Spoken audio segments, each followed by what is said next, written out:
Our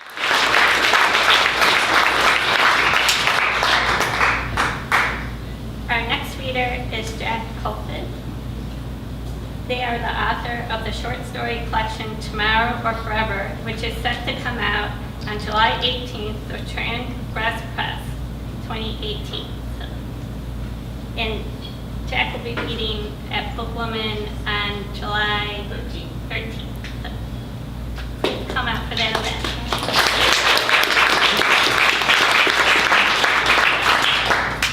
Their work has been published in Acapella Zoo, Heavy Feather Review, and Gertrude, among other journals.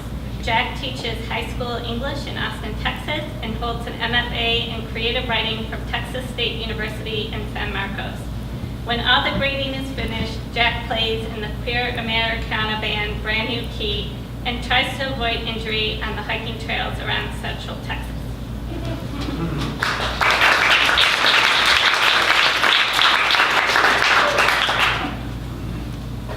Hi.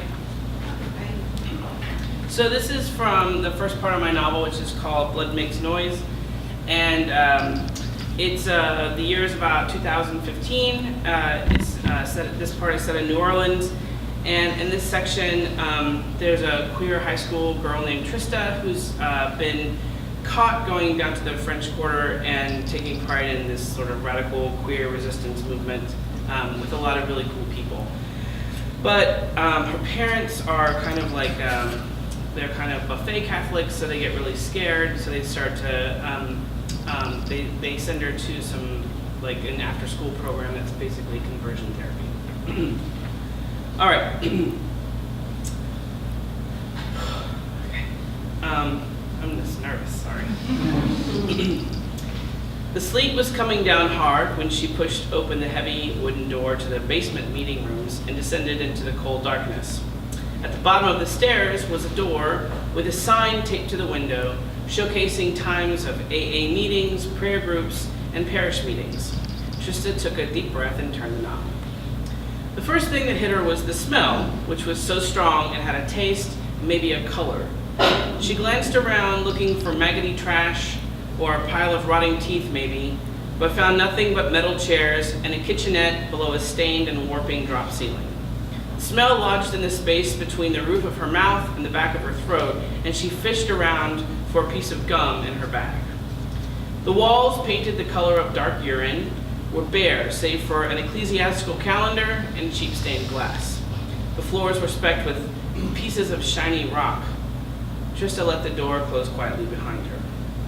There's nothing wrong with me, she thought. To her right, a priest was pouring coffee at the counter of the kitchenette. The counter was home to a sink, a giant Mr. Coffee, and stacks of plastic wrapped condiments, plates, and cups. An ancient refrigerator hummed in the corner. When he heard the door click into place, the priest turned around. "Hello and welcome," he said, blowing over the top of his styrofoam cup. "I'm Father Paul." Father Paul was young, dark-complected, and handsomely jacked. His blockish head sat atop a blockish torso, over which a casual priestly cardigan was draped. The thick neck above his clerical collar looked built for a much bigger head, but his square features were not without a warm intelligence. "Can I get you some coffee?" he asked. The thought of holding something warm was tempting, but Trista decided not to take anything from this man until she knew him better. Father Paul motioned to the circle of folding chairs. "No assigned seats," he said cheerfully. A black boy and a white girl, both about her own age, looked at her and quickly found other places to direct their gazes. There were at least 10 chairs in the circle, so she chose one a good distance from the others, facing the door so she could get an idea of what was coming. While the boy opposite her studied a dusty stained glass depiction of Mary and her baby Jesus, Trista tried to figure out if he looked gay. He was broad and angular in his St. Francis uniform with the thighs of a baseball player, long, elegant fingers that worried the edges of a soft-cover notebook in his lap. His left leg bounced vigorously, but his eyes were gentle and a little bored. ADD, Trista thought. 2 hours in this chair must be hell for him. She wondered how long he'd been coming. Father Paul had told her that 12 weeks in Determined Path, that's the name of the program, Determined Path, was standard, though there were many more intensive outdoor programs for advanced cases should Trista need more therapy.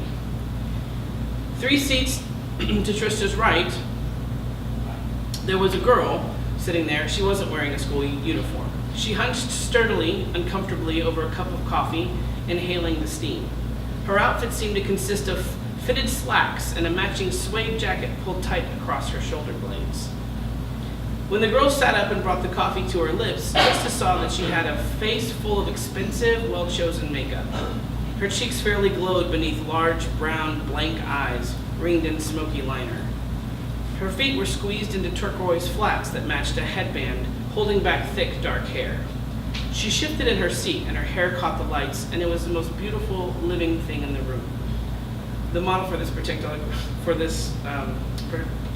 character has always been Sarah Huckabee Sanders. To imagine what life was like for her. Father Paul took a seat opposite the girl, so the 4 of them were equidistant in the circle. We'll give Raphael a few more minutes before we start, he said, looking at his watch. He swallowed the rest of his coffee and rubbed his hands. Is it cold in here? Father Paul, the boy said, I forgot my pencil. So Father Paul went searching around the kitchenette as Trista pulled the pen from her bag. She stood and held it toward the boy. The boy, taller than Trista had originally thought, accepted the pen but shook his head when Trista tried to introduce herself. I found one, Father Paul, he called over Trista's head. Father Paul returned to the circle with a plastic cup full of eraserless pencils. He handed Trista a workbook with Determined Path emblazoned on the front. The door to the stairs opened and another boy stepped into the room, shaking off the cold. He removed his jacket, revealing a huge Pelicans jersey over a shiny long-sleeved running shirt. The boy tossed his bag into a corner and removed his cap, freeing straight black hair that stood up all over the place. He took a seat next to the girl, who immediately stood and moved her chair back a foot. Father Paul carried a little table into the circle, lit the tall white candle at its center. He settled in and clasped his big hands between his knees. Welcome again, friends, he said. We're blessed with a new member, so let's welcome Martha with a prayer. As she lowered her head, Trista looked over at Martha, who didn't seem new.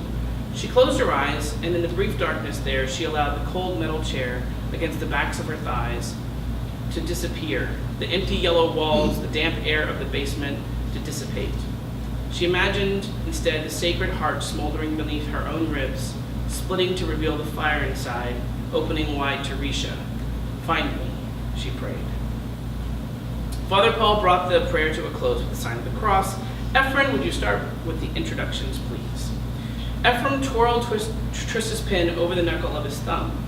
I'm Ephraim, he said. My name was chosen because Ephraim wrote many great poems and many great hymns. Like him, I am an author, but of my own life. At my own life, he looked up at Father Paul, who smiled and thanked him. Without prompting, the girl raised her hand and tossed her hair and began her introduction. I am Dorothy, she said tightly. Sorry, I've got a stutter. Dorothy chose to die rather than be sacrificed to false gods. Her miracle from beyond this life converted other people to Christianity. I can be a living example of her sacrifice. Dorothy crossed her legs, slipped her left flat off, and scratched vigorously at the ball of her foot. Well, who was Martha then? And what was that miracle? Father Paul asked. Dorothy looked matter-of-factly at Trista and said, she sent flowers from heaven. Father Paul turned to Trista before the second boy could continue. These are sacred names, he said, given to each member of Determined Path. They help us remember to leave behind who we are out there in the world while we're in this room. They help us recreate ourselves in God's own image. So your name has been chosen especially for you by your parents, Martha. Trista looked over at Dorothy. She said, I'm Martha? I thought you were Martha.